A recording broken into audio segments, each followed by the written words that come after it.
தவறுகள் செய்யாதது யாரும் கிடையாது. நானும் தவறுகள் செஞ்சுருக்கேன் இந்த மியூச்சுவல் ஃபண்ட் இன்வெஸ்டிங்கில. நான் மியூச்சுவல் ஃபண்ட் இன்வெஸ்ட் பண்ணுறது நியர்லி ஒரு 6 இயர்ஸ் ஆயிடுச்சு. கொஞ்சம் இனிஷியல் ஸ்டேஜில் கம்மியாக தான் இன்வெஸ்ட் பண்ணிட்டுருந்தேன். அதுக்கப்புறம் தான் போக இன்வெஸ்ட் பண்ண ஆரம்பித்தேன்.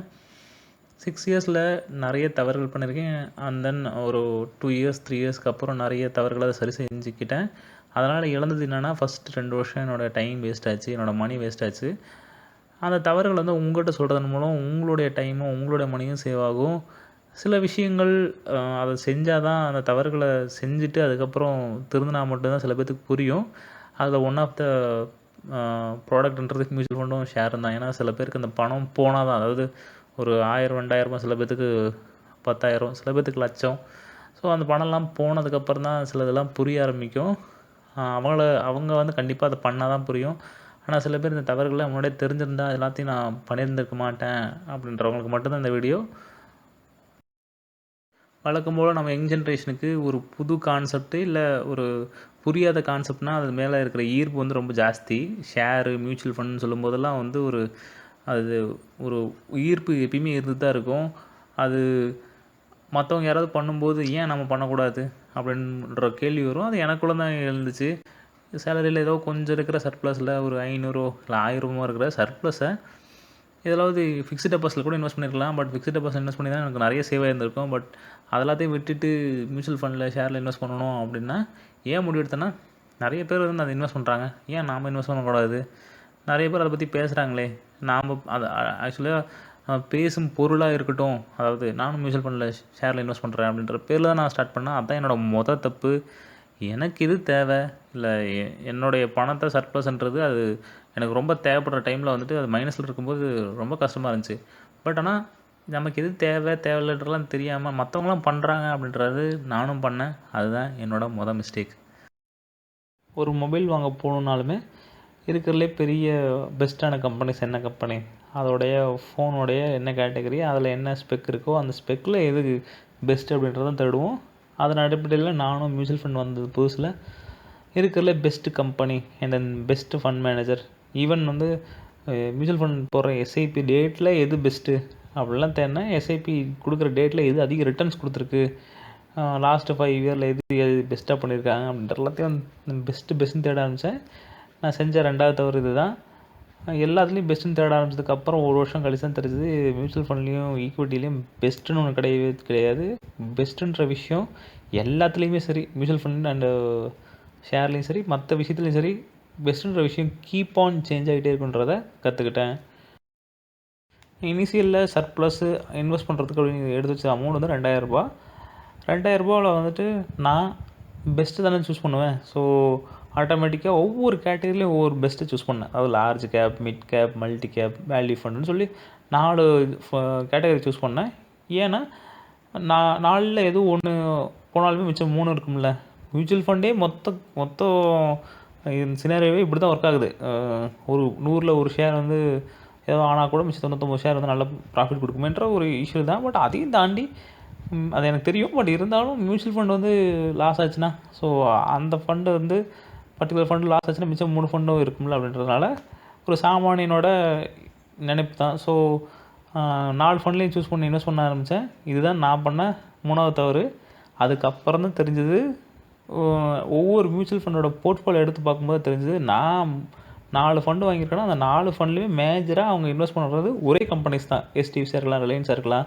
பட் மேக்ஸிமம் அதாவது ஒரு லாஸ்ட்டு ஒரு 10-20 கம்பெனி தான் மாறுமே தவிர முன்னாடி இருக்கிற எல்லா ஒரு 70% இல்லை 60% வந்து அவங்களுடைய மேஜராக வந்து எல்லா இன்வெஸ்ட்மெண்ட்டும் ஒரே மியூச்சுவல் ஃபண்ட் தான் இன்வெஸ்ட் பண்ணியிருந்தாங்க. அதுக்கப்புறம் தெரிஞ்சது நான் திரும்ப ஒரே கம்பெனிஸ் தான் வெவ்வேறு 500 எஸ்ஐபியில் இன்வெஸ்ட் பண்ணான்ட்டு. நான் இன்வெஸ்ட் பண்ணும்போது மியூச்சுவல் ஃபண்டோட ரிட்டர்ன்ஸ்லாம் கொஞ்சம் ஜாஸ்தியாக தான் இருந்துச்சு. இப்போ நீங்கள் மியூச்சுவல் ஃபண்ட் ரிட்டர்ன்ஸ் எடுத்து பார்க்கும்போது ஒரு 8, 9, 10 இருந்துச்சுன்னா அப்போ 14, 15 இருந்துச்சு. அப்போ வந்து கொஞ்சம் பீக்காக இருந்துச்சு. 2014 அந்த ரேஞ்செல்லாம் முடிச்சுட்டு வர டைம். ஸோ கொஞ்சம் பீக்காக தான் இருந்துச்சு. ஸோ மியூச்சுவல் ஃபண்டு எல்லாமே ஒரு 10, 15, 20% கொடுக்குது. ஸோ நம்மளும் ஒரு சராசரியாக ஓகே 20%னாலும் ஒரு 18, ஒரு 17 எடுக்கலாம் அப்படின்றத ஃப்யூச்சர் வந்து ப்ரெடிக்ட் பண்ண ஆரம்பித்தேன். சில ஸ்மால் கேப்ஸ்லாம் சூஸ் பண்ணதுக்கப்புறம் 30% எடுக்கும். ஸோ 30% எடுத்ததுக்கப்புறம் நமக்கு ஒரு 25% கிடச்சா கூட ஓகே தானே அப்படின்லாம் வந்துட்டு பாஸ்ட் ரிட்டர்ன் வச்சு ஃப்யூச்சரை ப்ரெடிக்ட் பண்ண ஆரம்பித்தேன். நமக்கும் இவ்வளோ கிடைக்கும், நம்ம அட்லீஸ்ட் ஒரு 5 இயர்ஸ்க்குள்ளே இல்லை 3 இயர்ஸ்க்குள்ளே இவ்வளோ பணம் சம்பாரிச்சிடலாம் அப்படின்றத நினச்சது தான் அடுத்த தவறு. பெஸ்ட்டான மியூச்சுவல் ஃபண்ட் போட்டாச்சு. பெஸ்ட்டாக இருக்கிற மியூச்சுவல் ஃபண்ட் 4 நம்மக்கிட்ட இருக்குது. இருந்தாலும் நமக்கு மனசு கேட்க மாட்டேங்குது. ஸோ மியூச்சுவல் ஃபண்ட் பற்றியும் ஷேர் பற்றியும் ஏற்கனவே தெரிஞ்சவங்ககிட்ட கேட்கலாம் அப்படின்னு கேட்கும்போது, சில ஃப்ரெண்ட்ஸ் வந்து உண்மையாலுமே வந்து ஜென்யூனாக சொல்லியிருப்பாங்க. ஓகே, இந்த ஃபண்ட்ஸ்லாம் ஓகே அப்படின்னு இருப்பாங்க. சில ஃப்ரெண்ட்ஸ்லாம் வந்துட்டு இந்த ஃபண்ட்ஸ் வந்து எடுத்துரு, இந்த ஃபண்ட்ஸ் வந்துட்டு இந்த ஃப்ரெண்ட்ஸை நீங்கள் ஆட் பண்ணு அப்படின்ற மாதிரிலாம் சொல்லியிருப்பாங்க. ஸோ நம்ம ஏற்கனவே கன்ஃபியூஸில் தான் இருப்போம். ஸோ இது இன்னும் கன்ஃபியூஸ்ட் ஆயிடுவோம். இன்னும் ஒரு 2, 3 மியூச்சுவல் ஃபண்ட் வந்து ஆட் பண்ணலான்னா ₹500 தானே நம்ம எஸ்ஐபி போட்டிருப்போம். ஸோ நம்மகிட்ட ஃபண்ட் இருக்காது. ஸோ ₹500 வர வரைக்கும் வெயிட் பண்ணுவோம் அப்படின்னு சொல்லி இன்னும் 2, 3 ஃபண்ட்ஸை ஆட் பண்ண வேண்டியது. அதுக்கப்புறம் தான் தெரிஞ்சது, அந்த மாதிரி ஃபண்ட்ஸ்லாம் எனக்கு ரெக்கமெண்ட் பண்ணவங்களுக்கு என்னை விட மியூச்சுவல் ஃபண்டு ஷேரை பற்றின நாலேஜ் வந்து அப்போவே கம்மியாக இருந்துச்சு அப்படின்றது. ஸோ அடுத்த தவறாக பண்ணது, நான் வந்து என்னோடய டிசிஷன் வந்து மற்றவங்ககிட்ட கன்ஃபார்ம் பண்ணது. நான் ஒரு டிசிஷன் வந்து எடுத்தது வந்து ஓரளவுக்கு ரிசர்ச் பண்ணி தான் எடுத்திருப்பேன். பட் இருந்தாலும் அது வந்து டபுள் கன்ஃபார்ம் பண்ணுறதுக்கு அடுத்தவன்ட்ட கேட்டது தான் என்னோடய அடுத்த தவறு. ஏற்கனவே சொன்ன மாதிரி ஃப்ரெண்ட்ஸ் அண்ட் கொலீக்ஸ் வந்து ரெக்கமெண்ட் பண்ணுறாங்க அப்படின்ற போது அந்த ஃபண்டை பற்றின நேம் சொல்லுவாங்க. அந்த நேம் வந்து உடனே தெரிஞ்ச உடனே நம்ம ஆன்லைனில் ரிசர்ச் பண்ணுவோம். ஏற்கனவே எக்ஸிஸ்டிங் இருக்கிற ஃபண்டோட நம்மளோட ஃபண்ட்ஸோட ரிட்டர்ன் செக் பண்ணும்போது அந்த ஃபண்ட் வந்து ரொம்ப நல்லாவே ரிட்டர்ன் கொடுத்துருக்கோம். ஸோ உடனே அது எப்படி நல்ல பெஸ்ட் ஃபண்ட் வந்து நம்ம மிஸ் பண்ணக்கூடாதுல்ல. ஸோ பெஸ்ட் ஃபண்டை வந்து நம்ம போர்ட்ஃபோலியோ ஆட் பண்ணும்போது ஏற்கனவே இருந்த ஃபண்ட்ஸோட இந்த ஃபண்ட்ஸும் சேர்ந்தது. ஸோ ஃபண்டை வந்து திரும்ப திரும்ப ஆட் பண்ணிக்கிட்டே இருந்தேன். ஸோ நான் பண்ண அடுத்த தவறு இதுதான். ஃப்ரெண்டு சொல்கிற ஃபண்டு அல்லது உண்மையாலுமே நான் ரிசர்ச் பண்ணி உண்மையாலுமே நல்ல ஃபண்டு அப்படின்றது எல்லாத்தையும் திரும்ப திரும்ப ஆட் பண்ண ஆரம்பித்தேன்.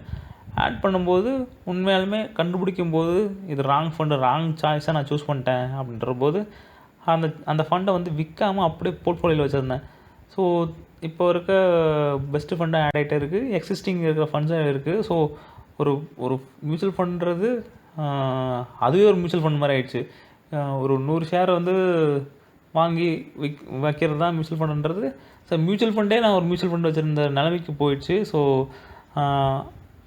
இன்வெஸ்ட்மெண்ட்ன்றது ஒரு 4, 5 அப்படின்றத பண்ணிகிட்டு இருந்தேன். பட் ஆனால் மற்ற ஃபண்ட்ஸ் எல்லாத்தையும் நிலுவைன்னு இருக்கும்போது அது நின்றுட்டே இருந்துச்சு. ஸோ நான் பண்ண அடுத்த தவறு எக்ஸிஸ்டிங் மியூச்சுவல் ஃபண்டை விற்காமல் இருந்தது. இனிஷியல் என்னோடய பர்சனல் லைஃப்பில் கொஞ்சம் ஸ்ட்ரகிள்ன்றது கொஞ்சம் ஜாஸ்தியாக இருந்துச்சு. ஃபினான்ஷியல் இண்டிபெண்டன்ஸ், ஃபினான்ஷியல் ஃப்ரீடம் பற்றி கொஞ்சம் கொஞ்சம் தெரிய ஆரம்பிச்சிது. பட் அது கொஞ்சம் சேர்த்து வைக்கணும்னு மட்டும் தெரியும். பட் எவ்வளோ சேர்த்து வைக்கணும்லாம் தெரியாது. ஸோ கொஞ்சம் சர்ப்ளஸ் இருக்குது, ₹2000 சர்ப்ளஸ் இருக்குது, அதை 4 மியூச்சுவல் ஃபண்டில் போடுவேன். ஸோ அது கொஞ்சம் நான் பாஸ்ட் ரிட்டர்ன் பார்க்கும்போது 30%, 40% வளர்ந்துருக்கும்போது ஓகே இதுவும் வளரும், நல்லாவே வளரும், ஒன்றும் பிரச்சனை இல்லை அப்படின்ற எல்லாத்தையும் நான் யோசித்தேன். ஸோ என்னோடய டார்கெட் என்ன, நான் எங்கே போகிறேன் அப்படின்றது எல்லாத்தையும் தெரியாமல் நான் இன்வெஸ்ட் பண்ணது அடுத்த தவறு. அடுத்த பெரிய தவறு என்னோடய மியூச்சுவல் ஃபண்ட், இண்டிவிஜுவல் மியூச்சுவல் ஃபண்டோட ரிட்டர்ன்ஸை டெய்லி செக் பண்ணது. நம்ம எல்லா வேலையும் முடிச்சுட்டு ஒரு 9 o'clock மியூச்சுவல் ஃபண்ட் எவ்வளோ ரிட்டர்ன்ஸ் நீ கொடுத்துருக்குன்றதே செக் பண்ணுறதுக்கு நான் வெயிட் பண்ணுவேன். ஸோ சென்செக்ஸில் இல்லை நிஃப்டியில் வந்து இவ்வளோ ஏற்றம் ஏறி இருக்குது, இறங்கியிருக்குன்ற போது அந்த ஏற்ற இறக்கம் என்னோடய மியூச்சுவல் ஃபண்ட் எவ்வளோ பாதிச்சிருக்கு, இல்லை இவ்வளோ மியூச்சுவல் ஃபண்டு வந்து எவ்வளோ ரிட்டர்ன் கொடுத்துருக்கு. அதில் சில இதெல்லாம் வந்துட்டு ஆனுவலைஸ் ரிட்டர்ன் கொடுப்பாங்க. ஆனுவலைஸ் ரிட்டர்ன்லாம் வந்து 30, 40 இருக்கும்போது ஓ சூப்பர், 30, 40 தான் கொடுக்குது, அது செம ஃபண்டு, நம்ம சூஸ் பண்ணது செம ஃபண்டை சூஸ் பண்ணியிருக்கோன்ற எல்லாத்தையும் டபுள் கன்ஃபார்ம் என்னை நானே பண்ணிக்குவேன். ஸோ இது டெய்லியும் செக் பண்ணுறதுன்றது என்னுடைய ரொம்ப பெரிய தவறு. என்னோடய பிஹேவியர் அடுத்த நாள் காலையில், போன நைட் என்னுடைய மியூச்சுவல் ஃபண்ட் ரிட்டர்ன்ஸை நான் செக் பண்ணிட்டேன். அடுத்த நாள் காலையில் மியூச்சுவல் ஃபண்டோடைய ரிட்டர்ன்ஸை பொறுத்து என்னோடய பிஹேவியர் அமையும். சென்செக்ஸ் வீழ்ச்சியை நோக்கி விழுந்தது அப்படின்ற போது நியூஸில் ஒரு முகம் காட்டுவாங்க சோகமாக கையை வச்சுக்கிட்டு. அண்ட் தென் மியூச்சுவல் ஃபண்ட் வந்து ஏற்றத்தை அடைஞ்சுன்ற போது சில போர்ட்டல்ஸ்லாம் வந்துட்டு கத்துற மாதிரி இருக்கிற ஃபோட்டோஸ்லாம் காட்டுவாங்க. அதே மாதிரி நானும் ஃபீல் பண்ண ஆரம்பித்தேன். நான் போட்டது என்னமோ ஒரு கம்மியாக சொச்சமாக ஒரு அமௌண்ட்டு தான். பட் அதில் வர அமௌண்ட்டில் இருக்கிற ரிட்டர்ன் வந்துட்டு ஒரு ரிட்டர்ன் ஜாஸ்தி, ஏதாவது பர்சன்டேஜ் ஜாஸ்தி ஆகும்போது ஒரு ₹300, 400 ஆகும்போதுன்னு வச்சுக்கோங்களேன். அந்த ₹300, 400 நான் வந்து அந்த நியூஸில் வர மாதிரி ஒரு சேட் ஃபேஸும் இல்லை ரொம்ப சந்தோஷமான ஃபேஸுன்றது எல்லாத்தையும் என்னோட அந்த 300, 400 வச்சுட்டு நான் வந்து ஃபீல் பண்ண ஆரம்பிச்சிருந்தேன். ஸ்டாக் மார்க்கெட்டுன்றது ஏதோ நான் மட்டும் தான் போட்டிருக்க மாதிரிலாம் ஃபீல் பண்ண ஆரம்பித்தேன். ஸோ இது வந்து என்னோட சைக்காலஜிக்கலாகவே, மென்டலாகவே வந்துட்டு நான் பண்ண பெரிய தவறு. மியூச்சுவல் ஃபண்ட் சகின்னு சொல்லும்போதெல்லாம் இப்போ தான் ரீசெண்டாக மார்க்கெட்டிங் பண்ண ஆரம்பிச்சிருந்தாங்க. நான் மியூச்சுவல் ஃபண்ட் பேசும்போதெல்லாம் வந்து மியூச்சுவல் ஃபண்டை சிப் அல்லது எஸ்ஐபின்னு தான் சொல்லுவாங்க. சிப் அண்ட் எஸ்ஐபின்னு சொன்னாவே அது மியூச்சுவல் ஃபண்ட் தான். எஸ்ஐபி போட்டாவே வந்து அதுவே எல்லாத்தையும் பார்த்துக்கும். எஸ்ஐபி வந்து மாதம் மாதம் நம்ம ஒரு பணத்தை போடுறோன்னாவே அதுவே ஆவரேஜ் பண்ணிக்கும். ஓவரால் லாங் ரன்னுக்கு வந்து நல்ல ரிட்டர்ன் கொடுக்கும். நம்ம எதுவுமே பண்ண தேவையில்லை. சும்மா சும்மா பணம் போட்டே இருந்தால் போதும். மாதம் வந்து கரெக்டாக அந்த தேதியிலேருந்து பணம் போட்டுடணும். அதாவது வட்டி கடைக்காரனுக்கு காசு தர மாதிரி மாதம் மாதம் வட்டி கொடுத்துடணும் அப்படின்றத நினச்சிருந்தது தான் ரொம்ப பெரிய தவறு. எஸ்ஐபி வந்து அதுக்கப்புறம் தான் வந்து ஒரு 1 இயரில் அதுக்கு மேலே ஆச்சு. ஒரு 2 இயர்ஸ் தான் வந்து ஆச்சு. அசட் அலோகேஷன்னா என்ன, கோல் பேஸ் இன்வெஸ்டிங்னா என்ன, ஆனுவல் ரீபேலன்சிங் என்ன அப்படின்ற எல்லாத்தையும் ஓவரால் தெரிஞ்சு காமிச்சேன். பட் தெரிஞ்சுக்கிறதுக்கு நான் வந்து ஓவரால் வந்து பண்ண தவறுகள் அதை விட பெருசு. ஏன்னா நான் நிறைய மியூச்சுவல் ஃபண்ட் வாங்கியிருந்தேன். ஸோ அதெல்லாத்தையும் விற்றுட்டு என்னோடய மியூச்சுவல் ஃபண்ட் வந்து இப்போ வந்து என்னோடய 2 கோல்னால் 2 கோலுக்கு 2 மியூச்சுவல் ஃபண்ட் தான் இருக்குது. ஸோ இது எல்லாத்தையும் நான் கொண்டு வரதுக்கு எனக்கு 2 வருஷம் ஆச்சு. பட் அதோட எக்ஸ்பீரியன்ஸ், நாலேஜ், அந்த ஒரு ஒரு கொடுத்த நாலேஜுன்றது எனக்கு ஓகே. நான் எதுவுமே நான் பார்க்காம இருந்தால் கூட எனக்கு தெரிஞ்சிருந்திருக்கும். ஸோ அத்தனையும் பார்த்துட்டு ஓகே இப்போ வந்து ஒரு இப்போ ஒரு கிராஷ் ஆனது கூட எனக்கு பெருசாக தெரியல. ஸோ அந்த கோல் பேஸ் இன்வெஸ்டிங் நான் பண்ணுறதுனால தான் வந்து ஒரு கிராஷ்ன்றதே எனக்கு பிஹேவியரெலாம் எனக்கு ஓகே கிராஷ் ஆச்சு. ஒரு இனிஷியல் ஸ்டேஜில் மார்ச் மந்தில் ஒரு 2 டேஸ் 1 டைம் ஸ்டாக் மார்க்கெட்டை பார்ப்பேன். பட் ஏன்னா நான் டைரக்ட் ஈக்விட்டிலே கொஞ்சம் இன்வெஸ்ட் பண்ணுறதுனால கொஞ்சம் நான் வந்து மியூச்சுவல் ஃபண்டை செக் பண்ண மாட்டேன். டைரக்ட் ஈக்விட்டி மட்டும் செக் பண்ணுவேன். பட் அதுக்கப்புறம் இந்த கரோனா வந்து இப்படி தான் இம்பேக்ட் பண்ணும் அப்படின்ற போது நான் அதை பார்க்குறதே விட்டுட்டேன். ஸோ என்னோடய தவறுகள்ன்றது இது மட்டும் கிடையாது. ஸோ இதோடு நான் நிறுத்திக்கிறேன். பட் இது மட்டும் கிடையாது. என்னோடது பார்ட் 2, பார்ட் 3, பார்ட் 4 கூட போடலாம். ஸோ அவ்வளோ மிஸ்டேக்ஸ் பண்ணியிருக்கேன். பட் அந்த மிஸ்டேக்ஸ் எல்லாத்தையும் நான் வந்து இதை மாற்றிக்கிட்டேன். ஸோ இந்த மிஸ்டேக்ஸ்லாம் நீங்களும் பண்ணாதீங்க. ஸோ இது எதுவுமே பெஸ்ட்டுன்னு கிடையாது. ஸோ ஒவ்வொரு மிஸ்டேக்ஸ் நான் இந்த வீடியோஸ் உங்களுக்கு பிடிச்சிருக்கு அப்படின்னா அடுத்த பார்ட் 2, பார்ட் 3 கூட நான் போடுறேன். ஏன்னா அவ்வளோ மிஸ்டேக்ஸ் பண்ணியிருக்குன்றதை ஏற்கனவே சொல்லியிருக்கிறேன். ஸோ இதை லைக் பண்ணுங்கள். லைக் பண்ணிங்கன்னா ஓகே இந்த மிஸ்டேக்ஸ்லாம் நீங்கள் தெரிஞ்சுக்கணும்னு ஆசைப்பட்றீங்க அப்படின்றத நம்புகிறேன். ஏன்னா வீடியோ லென்த்தும் பெருசாகிட்டே போகுது. ஸோ இது பிடிச்சிருக்கான்னு எனக்கு தெரியாது. ஏன்னா என்னோடய பர்சனல் எக்ஸ்பீரியன்ஸ் தான். ஸோ சில டைம் இது வந்து ஒரு ஃபிலாசபி ஸ்டோரி மாதிரி கூட இருக்கலாம். ஸோ நெக்ஸ்ட் ஒரு நல்ல வீடியோ சந்திப்போம். அதுவரையும் உங்களோட இந்த விடைபெறுவது உங்கள் தமிழ் ஃபினான்ஸ் சுரேஷ். நன்றி, வணக்கம்.